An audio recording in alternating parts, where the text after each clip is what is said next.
Okay, welcome along. We've made it to session 4 of 4 in our IUA 2024 Policy Wordings Masterclass series. Thank you very much for listening in to this final session. My name's Tom Hughes. I work at the IUA and I will be overseeing this final session with our expert speakers. So I'll introduce you to our three speakers. Firstly, we have Chloe Adams. Chloe is Head of Technical Wordings at Markel, who's given us a wave there. Then we have Shahid Khan, Chief Counsel, Product Wordings, Europe, Berkshire Hathaway Specialty Insurance. Hi, Shahid. And then finally, we have Helen Wyatt, SVP, London Contracts at Acrisure Re. Thank you very much for giving up your time as always for this session. We're really looking forward to it. Now, this just gives you a quick view at the series so far this year. So we started back in May, mastering risks and the scope of cover. Then July, unraveling claims, loss and resolution, navigating the London market process in October. And here we are just after November now. We held an in-person session in November, but recording this on the 6th of December, Cracking Reinsurance Structures. So the agenda for this session, so far we've laid the foundations with a number of key insurance and wordings concepts throughout this series, but like any good insurance process, reinsurance is hopefully going to complete the picture for us. Now, through this session, we will revisit some of those concepts and you can use them as context and then understand how they apply in the world of reinsurance.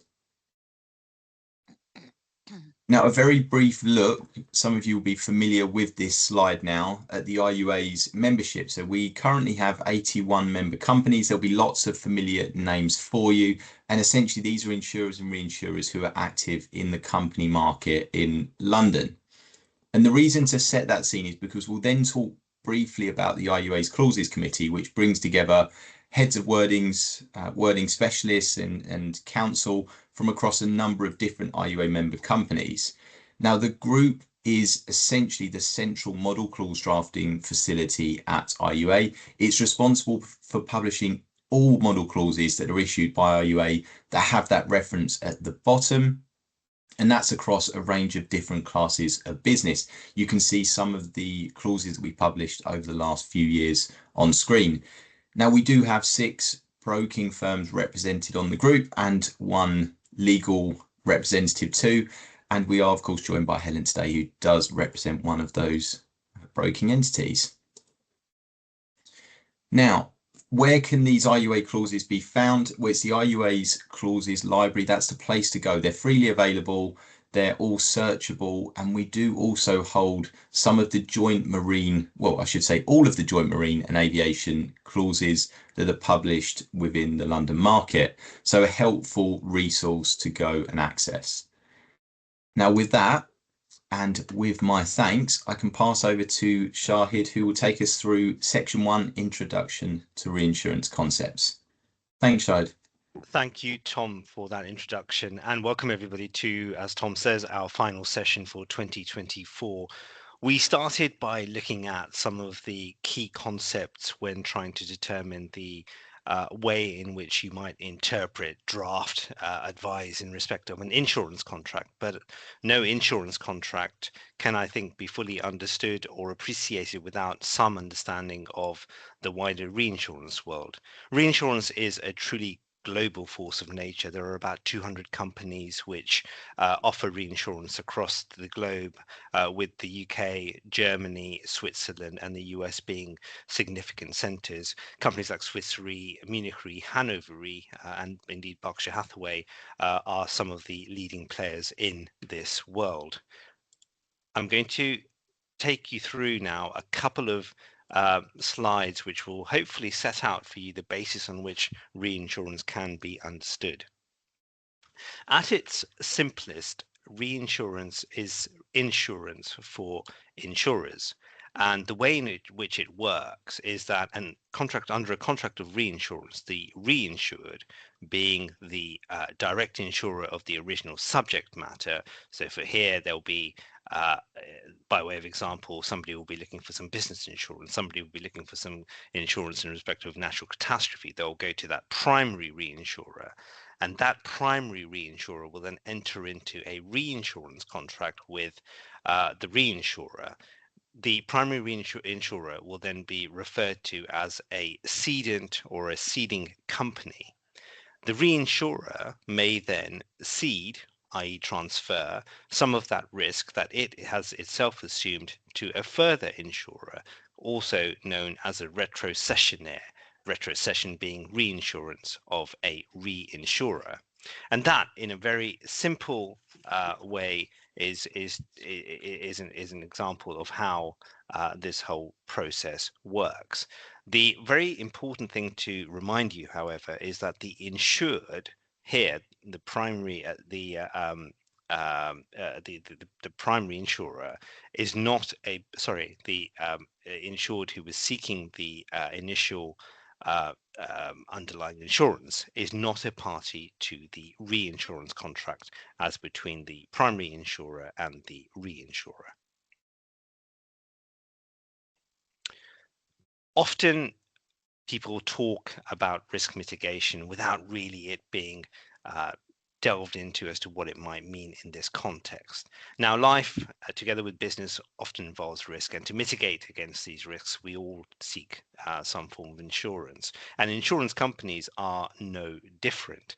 They will look to try and transfer a portion of their risk to a reinsurer by way of a risk mitigation strategy.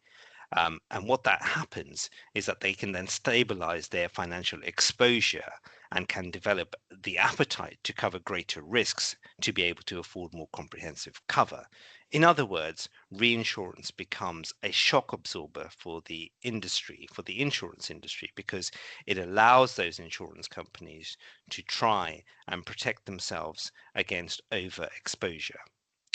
Another reason that reinsurance is often cited, or the need for reinsurance is cited, is balance sheet protection. Now, reinsurance recoverables, as they are referred to, that's the losses which are covered by reinsurance, are considered an asset for the purposes of the insurance, the original insurance company's balance sheet. And sometimes reinsurance recoverables can be the largest assets on that insurance company's balance sheet. In certain jurisdictions, some insurers who have got reinsurance sometimes ask for security to afford them the balance sheet protection that they need pursuant to their own local regulatory requirements. They might do that by way of a letter of credit to confirm that that reinsurance is in place. A further factor is the way in which capital is used. Imagine a scenario where an insurer had a number of insured risks and a series of claims arose out of those risks, but it didn't have the capital base to pay out in respect of the aggregate value of all of those claims. Put simply, it didn't have enough money to pay its claims. What would it do? Well, the answer there is that it buys reinsurance. In other words, it buys protection so that not all of its capital is used for the payment of that series of claims, which would otherwise be which otherwise might not be reinsured.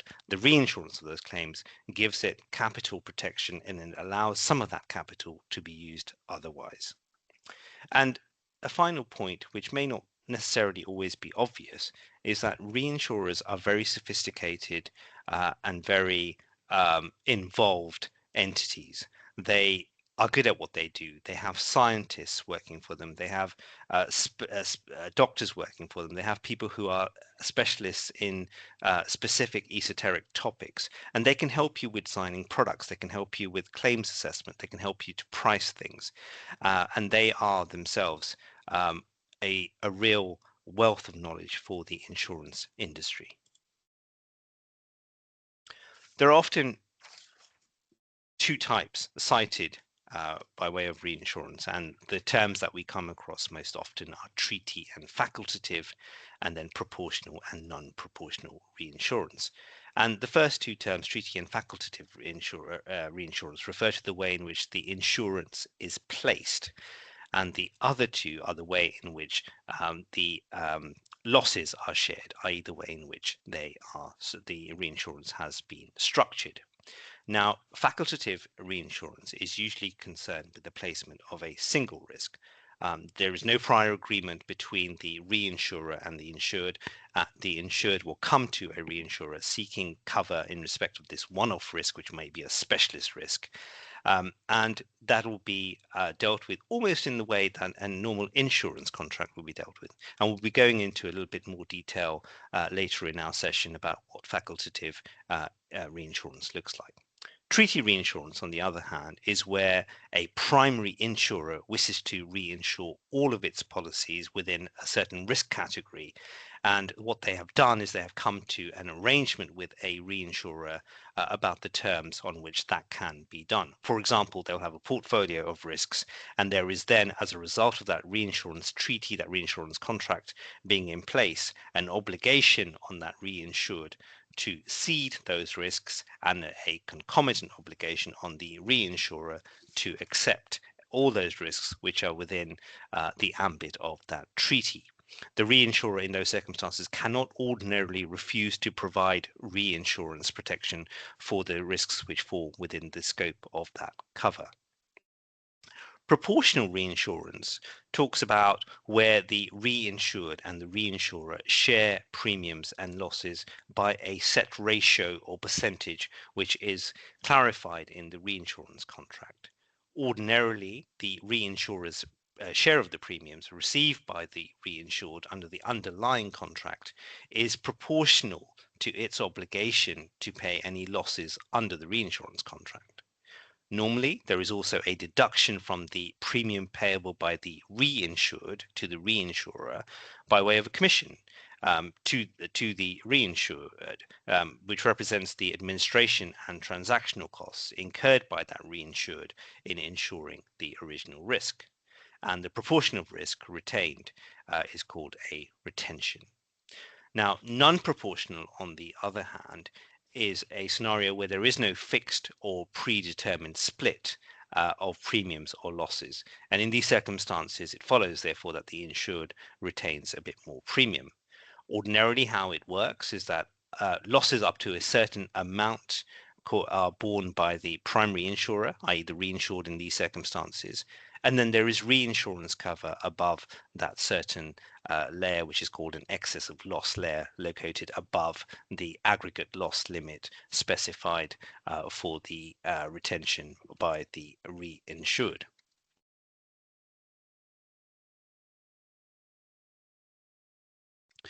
We started off our sessions talking about the anatomy of an insurance contract.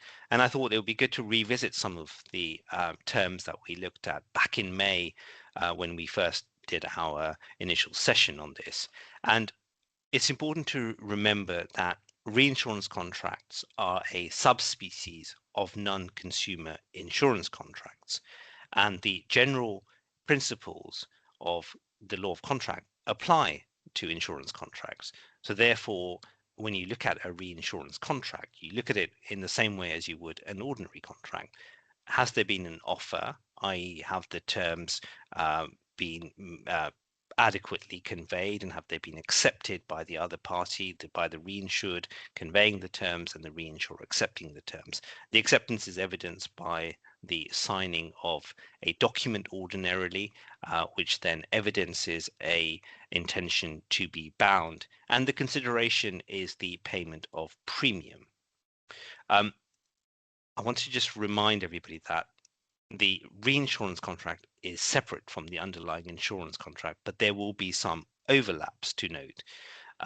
Firstly, the subject matter which has been reinsured is the original subject matter, which is the basis on which insurance was provided by the reinsured in the underlying insurance contract. Often, the terms of that underlying insurance contract are also incorporated by reference into the reinsurance contract so that there is a proper assessment of what has been insured and the way in which claims liability arises. Indeed, the reinsurer's liability to indemnify the reinsured is often dependent on the reinsured's liability for claims under in the underlying insurance contract.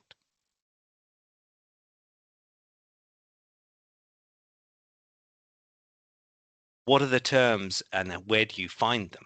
Well, express terms will be set out normally in one of a number of documents. And here is one of the quirks of reinsurance where there isn't necessarily always one document, i.e.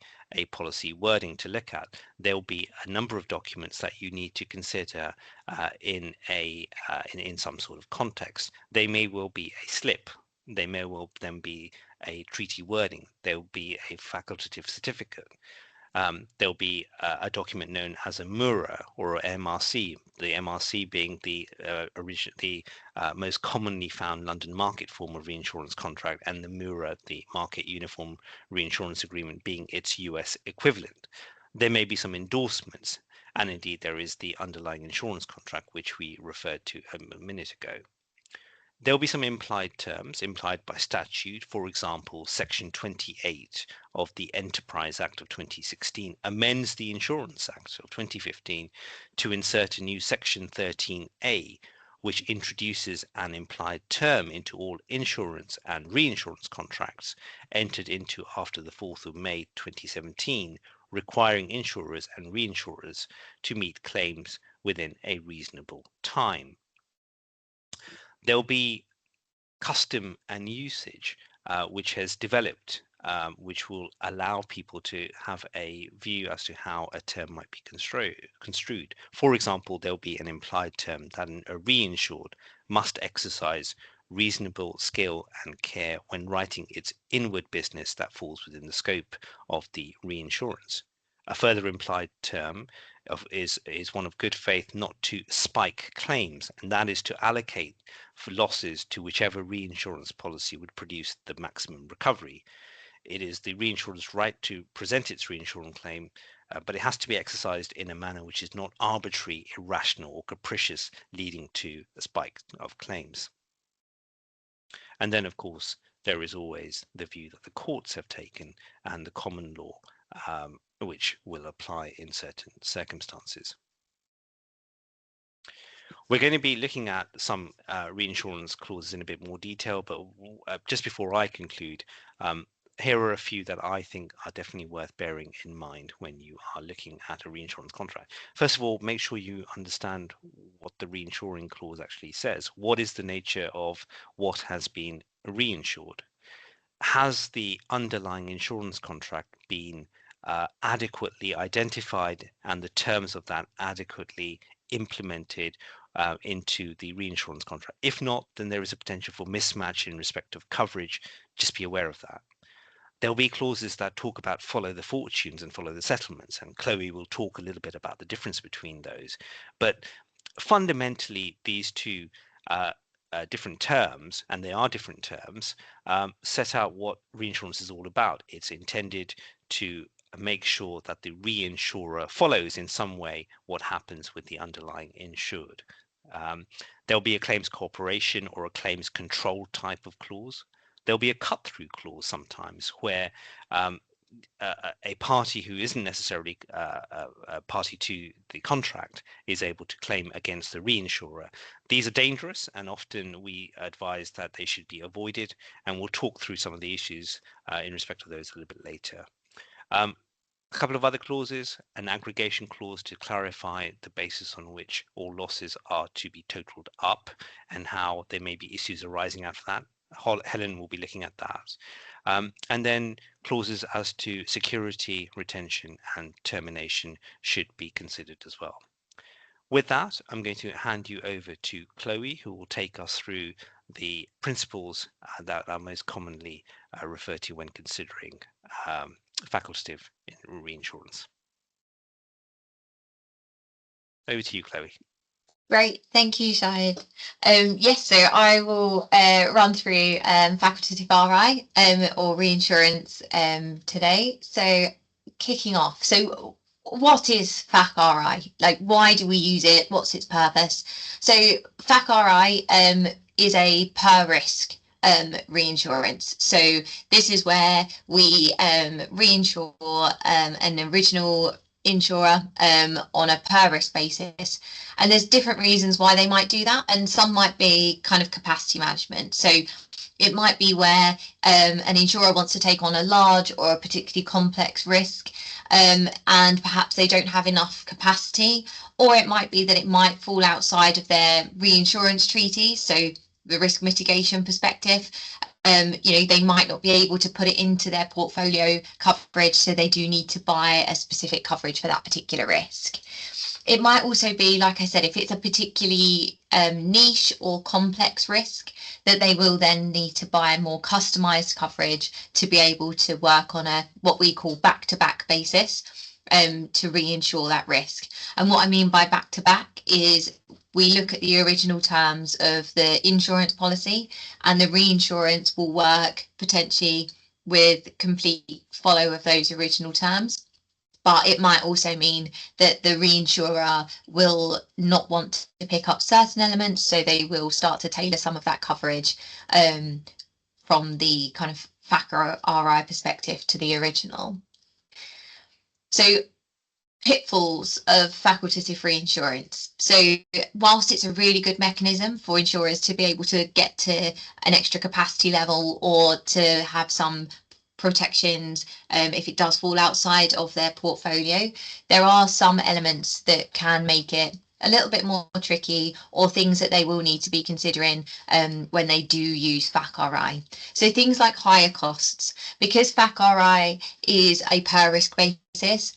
It is typically a little bit more expensive for people that are purchasing it because of the administrative time and effort of the underwriters involved. It does have a level of administrative complexity to it. When you look at portfolio risks, they get it as a portfolio. When we do it from a Fac RI perspective, each risk needs to be reviewed, separately underwritten and priced for. So it can be quite time consuming and administrative work for both the ceding insurer and reinsurer. So that's why it's not for your everyday risks, really. Not for your small or routine risks. So we want to be looking for those kind of high value or kind of complex risks. If you've got more generalist risks, then you would probably be looking more towards a portfolio reinsurance than a facultative reinsurance. Because it's per risk, there is a potential for coverage gaps. As I said, most Fac RIs, you want to operate on a back-to-back basis, meaning that we take the original coverage and it's replicated within the Fac RI. However, there might be certain situations where the reinsurers might have different needs, or they might want to tailor some of the coverage based on their appetite. So then there could be a potential for some coverage gaps there if there are different terms and conditions. And then the actual availability of the Fac RI will be a dependency on reinsurers' appetite. So it can depend whether they want to accept the risk or not. And there might be certain exposures that mean that certain reinsurers then won't want to approach that Fac RI placement. So it might then mean that the insurer will need to look at different risk transfer solutions.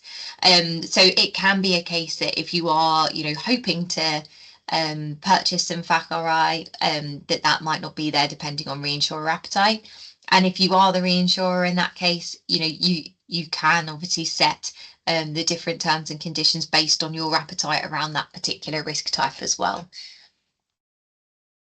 So when does liability arise? So for us, liability arises for the reinsurer when that ceding insurer incurs an actual loss covered by the original and the reinsured policy. So when we think of some of the common triggers there for the reinsurance liability, it could be a policyholder claim being settled or adjudicated, the ceding insurer's legal liability being established in court, and an agreed settlement potentially within the terms of the original policy, which is then also within the terms of the reinsurance.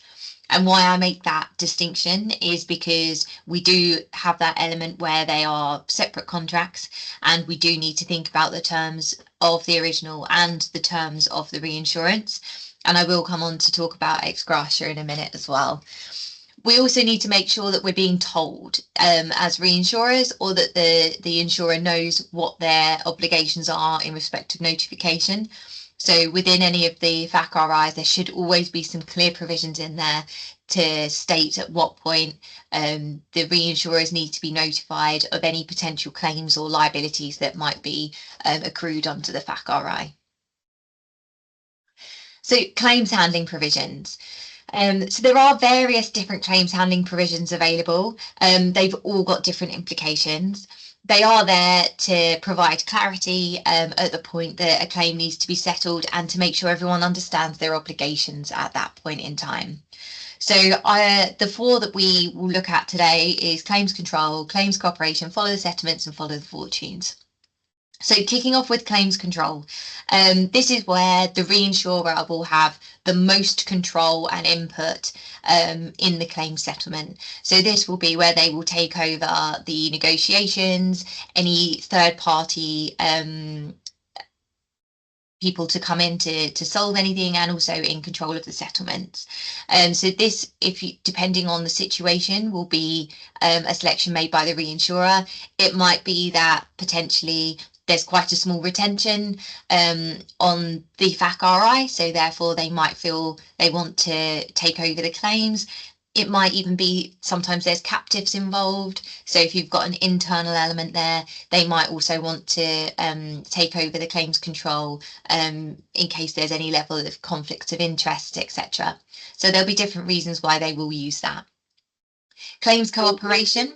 So this is where we will cooperate. So there's a level of kind of shared capabilities between both the insurer and the reinsurer in settling those claims. Follow the settlements. So this is where the reinsurer will agree to follow any of the settlements made on the original policy, providing that they do fall within the terms and conditions of the original policy. So that is where they are happy with the claims handling. Potentially they trust their cedant, and they're quite happy to give that level of trust in a claim settlement there too. And then finally, the follow the settlements and follow the fortunes are often used interchangeably, but there is a distinct difference. So as I said, follow the settlements is within the terms of the original contract. Following the fortunes, this is slightly broader. So this means that we will follow things that are also paid outside of the terms and conditions. So things called ex gratia payments. And we will follow them providing they're made, reasonably. But if your intent as potentially as a reinsurer is to not be providing coverage for any ex gratia payments and to only follow those settlements within the terms and conditions of the contract, then that distinction between follow the settlements and follow the fortunes is going to be a very important one to note. So it's always important to make sure that the appropriate provision based on the level of involvement and based on the type of risk is selected. And it's also really key to make sure that you don't have kind of multiple clauses in there all in one hit as well, because that will just lead to a level of ambiguity at the point of trying to settle any claims, or to actually understand whose obligations are what in the claim settlement process. So always make sure that you're being really clear and that we've picked the appropriate level of involvement. The other things to think about as well is to make sure you read the entire clause.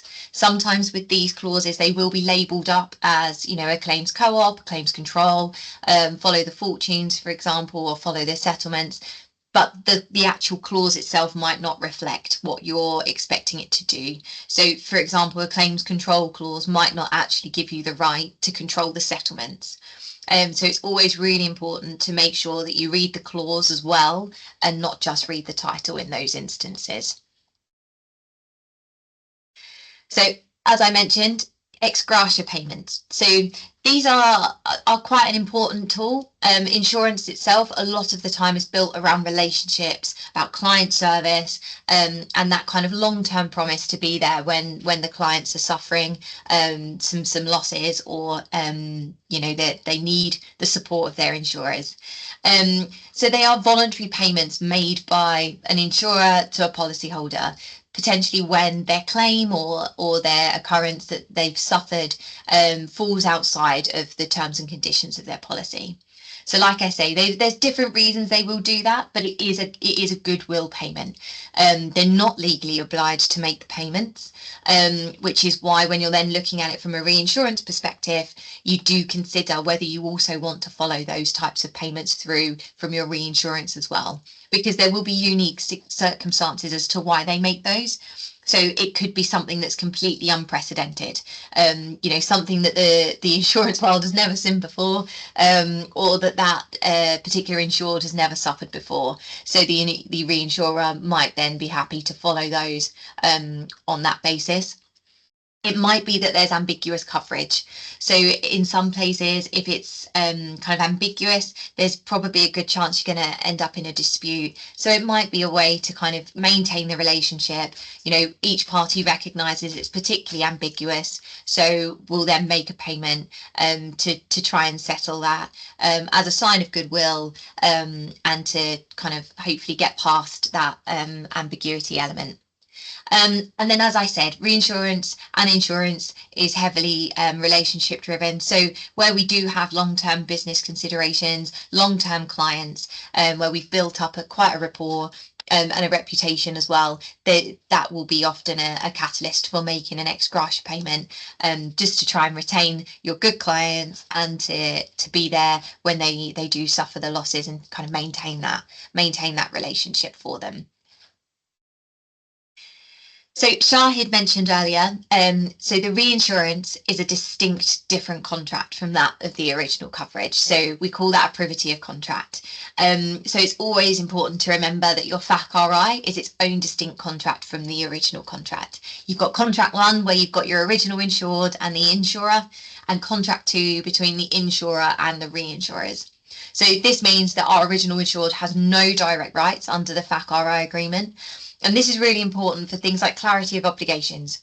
For us, it establishes that the reinsurer's duty is only to the cedent and not to the original insured, and also for the purposes of clearing up like legal protections. So it limits the reinsurer's exposure to claims from the original insured or from other third parties, and ensuring that any disputes or recovery efforts stay between the reinsurer and the cedent.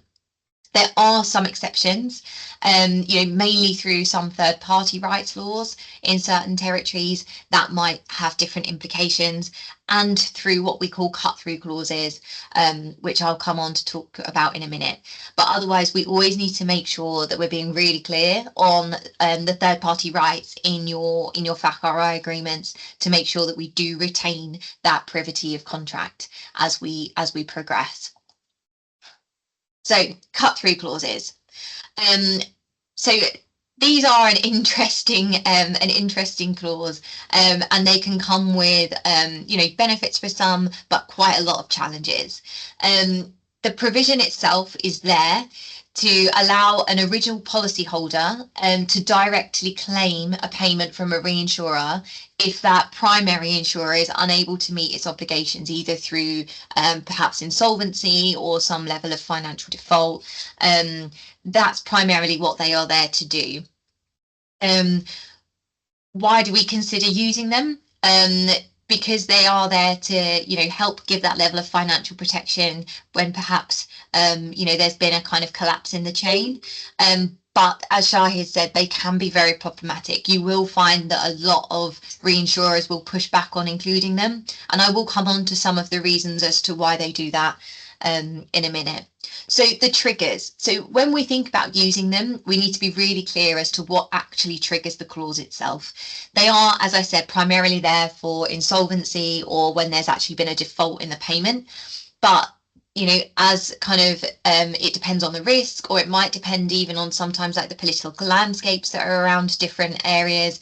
The triggers might change. So we always need to be very clear on what exactly can trigger our cut-through clause, and at what point are we going to be looking to see if that is going to be viable.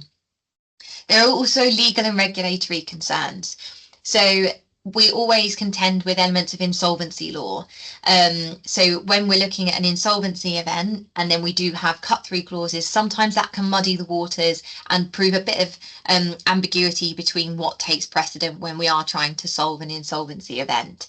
The other things as well is there are quite a lot of jurisdictions that might not actually recognise the clause itself. So then that can become quite problematic because it is within our contract, but it could get potentially overruled depending on where we are and what jurisdiction there is. The other elements are thinking about licensing. So because we are essentially saying in these particular triggers, we will reimburse the original insured, some jurisdictions will take that as you offering primary cover. So if the reason that the Fac RI is in place is potentially because of a licensing restriction, then that could put you at a potential regulatory breach based on the fact that they see you actually operating outside of your licensing and then giving direct coverage. So it's always one to think about and to make sure you understand the implications as to why the Fac RI might be in place to start with and whether you then do have licensing restrictions in place. And then finally on the claims processes.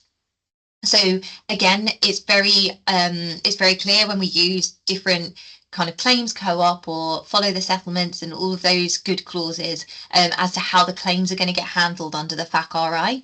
However, sometimes then when we start to add these elements in, it can provide a level of complexity to the claims handling process because you're trying to work out at what point people might need to kick in because it adds that layer of direct reimbursement that shouldn't normally be there under the Fac RI. So there are quite a lot of things to think about there. There are kind of recognised clauses that are under English law that do float around the market quite a lot. There's only really one standard clause, I think, that I can think of, which is a AVN clause, which is out of the aviation market. But that will deal with a few of these sorts of things here. But otherwise, you will see a lot of reinsurers pushing back on the inclusion of those clauses. But with that, I will hand over to Helen to talk you through some of the treaty considerations that we would make for reinsurance placements. On to the section not actually looking at the treaty reinsurance. So why would you buy treaty reinsurance? I think that's already covered slightly by Chloe. Facultative reinsurance is really effective for large single risks, but there are numbers of policies or smaller policies. The admin and burden for both parties can be prohibitive, as well as the relative costs. So reinsurance treaties will bundle the risks together, and a single contract will cover all the policies of a certain type, or all losses from a certain peril, or a fixed share or limit for aggregated losses for an individual event. Where there are strong relationships in the facultative market which allow quick decision making, having a treaty automatically provides such cover can still be advantageous to both sides, because you can get quick results from Fac, but you can just get automatic results from treaty.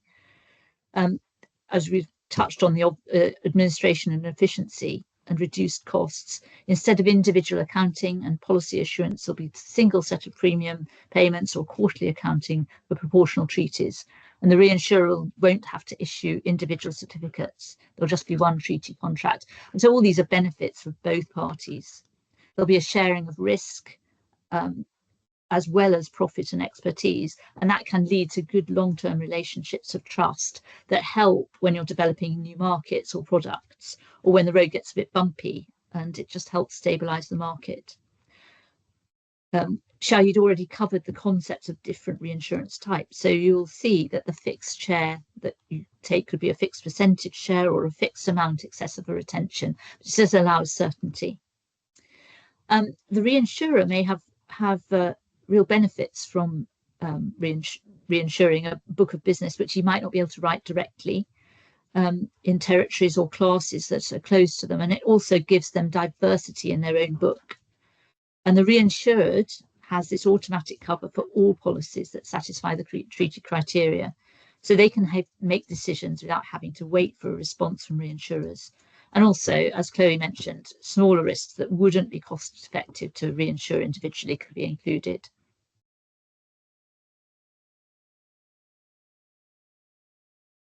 So I call this slide indemnification, but actually the point I'm making here is that the reinsurance cover, this is a simple indemnification clause, but the reinsurance cover is defined around the class of business and the type of losses. A reinsurance treaty will cover defined causes of loss from a defined set of policies, be it a class underwritten by a particular entity or other criteria. And as you can see, the definitions can be quite broad. In this example, the cover is in respect of all losses arising from policies written in the reinsurance property division, not necessarily just a particular risk code or a particular type. But the bucket, as long as the bucket is defined objectively, it could be anything. And obviously this will then be modified further by terms and conditions and exclusions.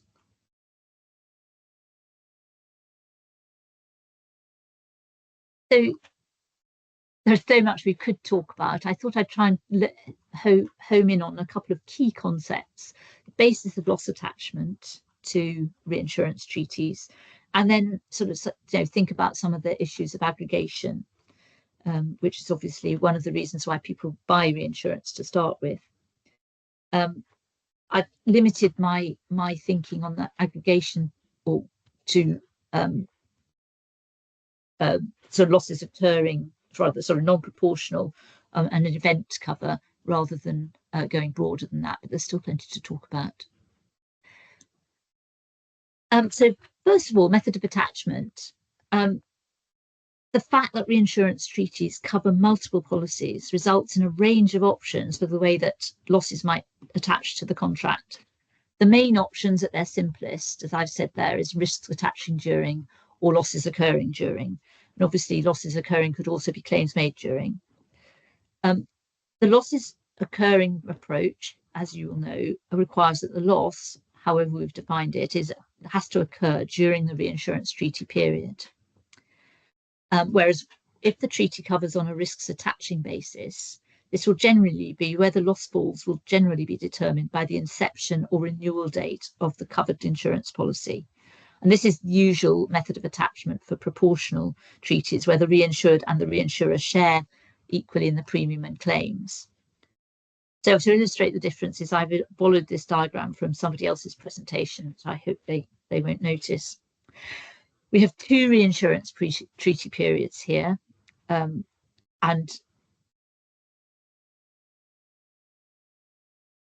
sorry, I lost it for a moment. We have two reinsurance treaty periods here, and three insurance policies incepting at different points during those two periods. So if we take a risk attaching period basis first, all losses under policy A would be covered in reinsurance policy A because they actually have exactly the same policy period. All losses under insurance policy B would also attach to reinsurance period 1 on a risks attaching basis, even though many of those losses will occur after the expiry date.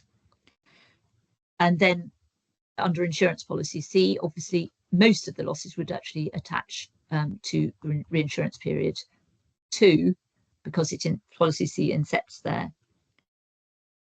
But then there might be a little bit of overlap at the end.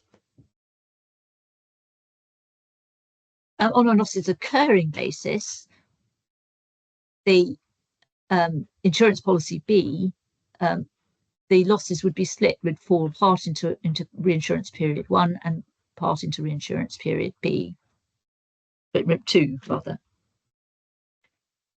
So the main thing that arises from this, I mean, is what happens when the policy when the contract ends, when the reinsurance ends. there are several considerations, and I think some of the key ones are, for instance, on a if on a losses occurring basis, if the insurance period one were not weren't renewed into reinsurance period 2, what happens to the in-force policy under the insurance policy B? And so you may well have provisions in the contract to cover some sort of runoff if there is no other reinsurance being purchased. This will usually be present if perhaps they're stopping writing, the account is being closed or something. And if the policy is on an aggregating basis for an event, you might have a hurricane that has policies or has losses that some of which are before the expiry period and some of which are after, and you need something to decide how you're going to do that, whether you're going to split the loss into 2 or whether all of it goes into one period. It's usually the latter. It's usually the start date of the event loss that will determine where it goes, but you have to have words that say that. If the reinsurance is on a policies attaching basis, there's another set of considerations. Some of those policies might be very long. For instance, you might have project policies that are covering building Thames Tideway or a massive hospital or infrastructure which may last for years. So that obviously creates quite a long tail for reinsurers. It's great for the reinsurer to have cover on that basis, but there's a long tail. So reinsurers may wish to set limits on the length of the underlying policies. And you may find that our underwriting guidelines may reflect reinsurers' appetite for length of policy as much as your own underwriting guidelines. And there are also considerations where underlying policies are on a claims made basis or losses discovered basis themselves. Where do the losses under those reporting periods sit if there's a cancellation? And generally that would be deemed to come back into the original policy period, deemed to be the last day of that policy. But all those things that could complicate the once you've got the layer of reinsurance and needs to be taken account of in the period article.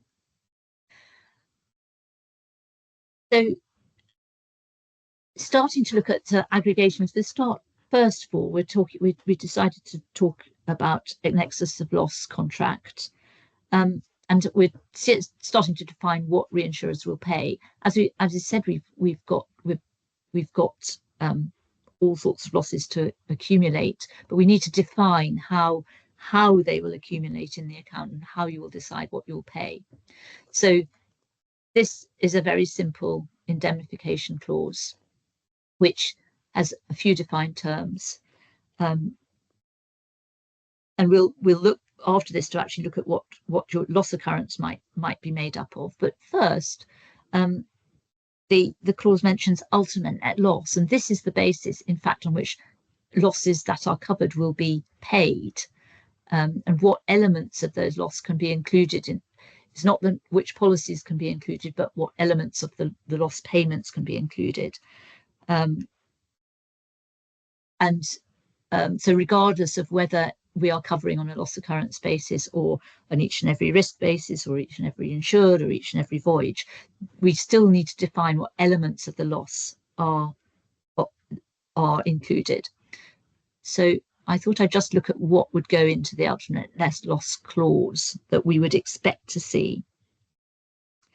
Obviously, there are other things we could consider, but the ultimate net loss clause on a non-proportional treaty will have something similar on a proportional, just that says what needs to go into the losses. But these are common themes that need to be addressed in the contract to allow you to decide how much reinsurers are going to pay. So first of all, I think we've talked about this being a contract of indemnification. The reinsured must have paid the loss, although there is some leeway where settlement dates are known in advance, and a specific exception, which you will see in most contracts where the reinsured is insolvent. Most contracts will include an insolvency of the reinsured clause that provides that reinsurers will still pay their share, only their share of the loss, in the event that reinsured has failed to pay their policyholders because of insolvency. And this is an obvious protection to policyholders. But note, this doesn't give policyholders in general a right to come to the reinsurer. It will generally be something that will be paid to the administrator. But there was a case where they used this provision in the ultimate loss clause. A reinsurer refused to pay, and this makes it a lot simpler to make sure it's got a clause in the contract to make that happen. So then, how recoveries and salvage are to be applied? Generally, this will be whether it's proportional or non-proportional, but it needs to be stated how it happens. And a particularly key point is how loss adjustments, expenses, and other costs of settlement are to be applied. Obviously, the actual loss from the policy is quite clear, but sometimes loss adjustment expenses may be included in the limit or be an addition, and there will be additional defence costs and that are or adjustment costs, and the needs to be defined how they will be dealt with, whether they're shared. They may not be covered, but it needs to be stated how they work, and what they and defined in the contract. If there's other reinsurance that needs to be applied, whether there is any, whether it can be ignored. There may be inuring reinsurance, or it may be underlying reinsurance in an excess of loss program placed in layers. You don't want to deduct the reinsurance payments from an underlying layer before you get to your layer, because you'll never get to your layer. Then you need to address, because we call this an ultimate loss clause. Usually, you would expect to be paid as you go along, but you will eventually come to an ultimate position. But we need to say that you can pay as you go, and it doesn't. Even if the thing gets adjusted afterwards, it doesn't mean that you don't pay as you go along, or if you make a recovery. There's probably other elements that you would put in depending on the deal, but I think those are the key points.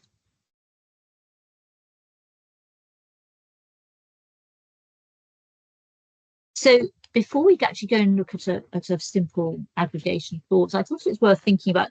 We've talked about aggregation. One of the main things about the purpose of reinsurance is to deal with balance sheet hits from events where things are aggregating, to take out that volatility. And the clauses, I think, have developed over the years in response often to things that were unexpected. And actually some recent events that, not necessarily affecting definitions, but affecting how we look at how our accounts, reinsurance accounts are exposed, and how we can unexpectedly aggregate things in a same event, even if they're not in the same class. So I thought there were just some examples that came to mind. So Piper Alpha was a oil rig explosion in 1988, killed 167 people, and I think probably nearly killed the Lloyd's market. The key issue here was that all the insurers were seeking to spread their risk, which is obviously what we're doing with the reinsurance, but they reinsured each other in the market and caused the so-called LMX spiral. So instead of spreading the risk, they ended up concentrating it in a few syndicates, who then had the most horrible losses. And actually, as a result of this, you'll see in many contracts a so-called LMX exclusion, which has actually now been expanded almost to no reinsurance assumed, because you don't really know it's very difficult to keep track of what's in the account, and it's led to a lot more emphasis on people tracking what's in their accounts. So this is so just not an event definition, but or an aggregation, but a sort of non-aggregation clause. The World Trade Center, I think, is very familiar to many, but this was a big shock. I think that the market had an idea of perhaps two planes could crash over the top of New York, but they hadn't considered this particular type of event, and I think also I think at that point we still hadn't realized how interconnected everything was and how many different classes of business could be picked up in a loss. So as a result of the World Trade Center attack, Lloyd's realistic disaster scenarios added a terrorism event, but also people look much more closely at the aggregation between classes of things like there was airline hull, passenger liability, professional liability. The security companies were sued. There were disputes about because of the scale of the damage. Really, both towers went down. Disputes about what was an event, what was a risk. So that led to quite a few changes in the market, and a lot more terrorism cover as well. And people thinking about what might be included in an occurrence. And then, of course, more recently, the Grenfell Tower in 2017, again, 72 deaths. I think it was the worst thing since Piper Alpha in terms of British losses. And that exposed a whole system of failures within the council, within that owned the building, as the cladding caught fire and engulfed the whole building.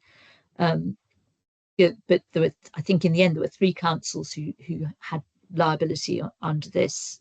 The building industry was exposed as having taken lots of shortcuts, and in the sort of, as far as insurance concerned, we're thinking there'd be liability insurance for contractors and architects and manufacturers, for the councils, and for many more. And it's also led to all sorts of effective losses around the world as people have had to go back and look at building safety. And I think that's led to a different thinking about how things could accumulate in an event and what the aftermath would be.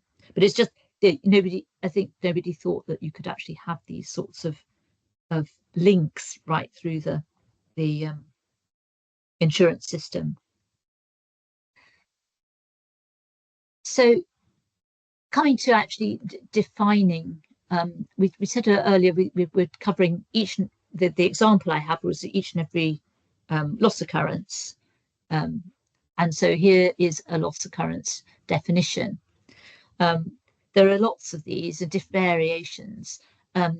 This one I think was drafted in 1999 and used the term losses arising out of and directly occasioned by a catastrophe. I think they were trying to move away from using the word event, which is commonly used, and we'll look at another example in a minute. But in doing that, it's not a particularly well understood term. It hasn't been defined legally very much, and I think there was a recent court case that rather surprisingly for some ruled that COVID-19 was actually a catastrophe, which of course it was, and whether it was a catastrophe in terms of that they understood, I don't think they were expecting that. So I think this broad sort of single sentence started to be thought about to introduce what's called an hours clause, which is what we're looking at, actually quite soon after the 1906 San Francisco earthquake, which I suspect, because it went on for quite a while, the losses were much greater than expected, but also probably the accumulations were greater than expected.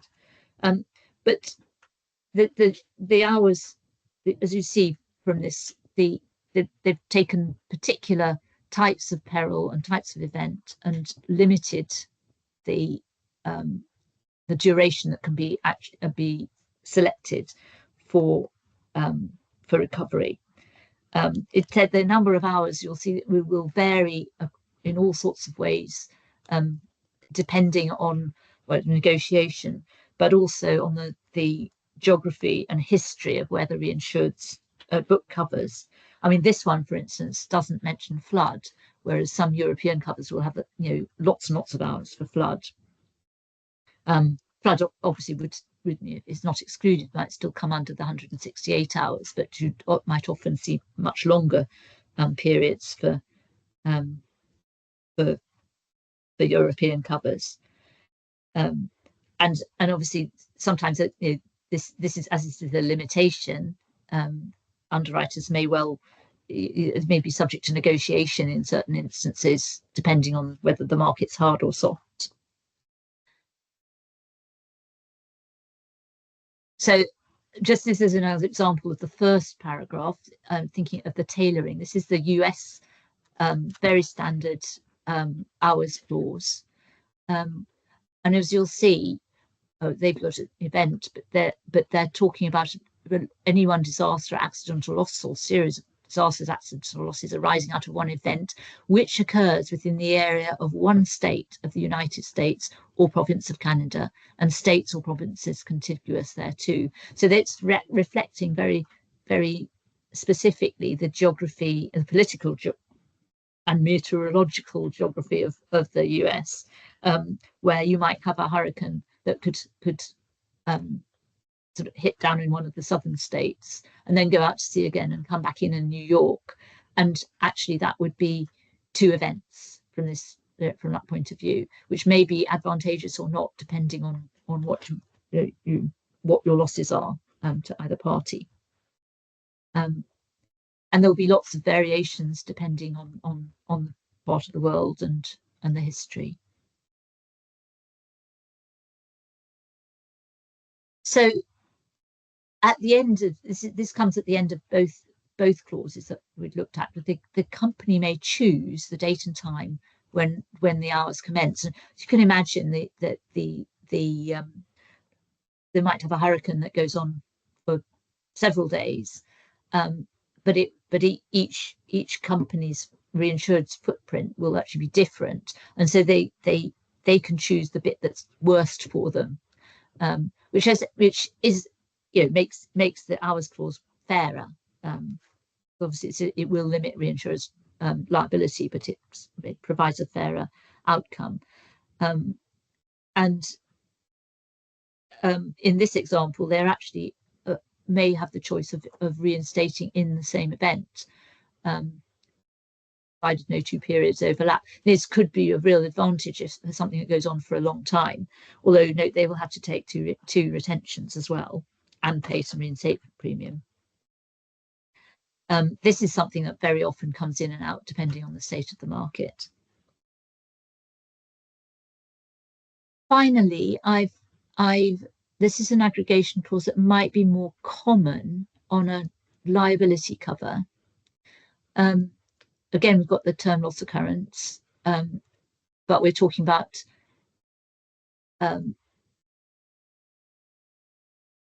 casualties or accidents or losses or disasters. So there's slightly broader sort of encompassing language, but it's an arising out of or caused by. So this allows the revelation of something to happen. I think that this might, although it's narrow in the sense that it's defined event, to be traceable to a same single act, omission, error, or series of acts or errors or omissions, I think this might well have brought together the losses in the Grenfell Tower, because it's in single place, and it's that sort of thing. It actually revealed all those things that had happened, but it was a single place where it occurred.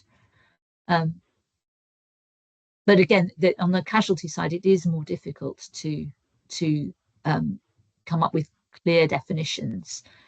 Particularly because the world is so full of interconnectedness. There's so many different classes that could cross over, and difficult to see where the links would be. Anyway, that's for another time. But now I'd like to hand back to Tom. Thank you very much, Helen. And I'll invite Shahid and Chloe to turn their cameras back on just as we conclude the session. So thank you very much for taking the time to listen to this, the final session in the series for this year. I think that Shahid, Chloe and Helen covered a huge amount of ground there. And we probably could have made this an entire day session if we really wanted to. So thank you for condensing that content. And I think laying a foundation for those listening in really across reinsurance concepts, which has been really valuable. And thanks to everyone for listening in to the series this year. Hopefully you've taken some helpful learnings from it. I know I certainly have as we've put these various sessions on. And there will be another series from IUA and from the Clauses Committee in 2025. Now, if you do have any thoughts or suggestions about specific areas for us to cover, please do let one of us know. My details are on screen there, tom.hughes@iua.co.uk. We do have some plans already in place, but we are certainly open to ideas. So thanks, Chloe, thanks, Shahid, and thanks, Helen. And we look forward to hopefully seeing everyone at a session in 2025.